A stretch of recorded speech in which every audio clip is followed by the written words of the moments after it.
Il n'y a pas eu de manif au pavillon d'Israël quand le Yom Kippour a commencé. Il n'y a pas eu au pavillon de l'Égypte. C'est sûr qu'il y a eu des téléphones de menace. L'Égypte a eu des problèmes. Il a fallu qu'ils changent la ligne de téléphone. Là. Mais ça s'est limité à ça.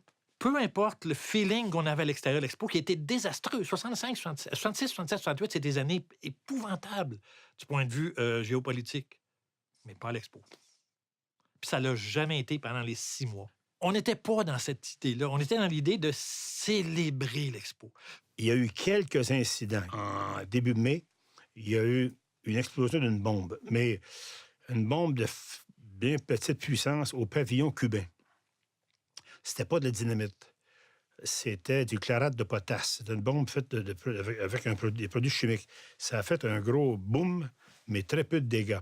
Il y a eu aussi 2 découvertes assez particulières. Des roquettes de bazooka. On avait trouvé un premier dans une valise. La roquette était dans un lance-roquette rudimentaire, mais qui aurait très bien pu être braqué sur un pavillon. Ça aurait pris une simple batterie pour le faire fonctionner. Mais dans les 2 cas, on a découvert les roquettes avant que quelqu'un puisse s'en servir. On soupçonne que c'était les anticastristes de Miami qui étaient venus porter ça ici, mais ils n'ont pas eu l'occasion de s'en servir. La cible probable était, encore une fois, le pavillon cubain.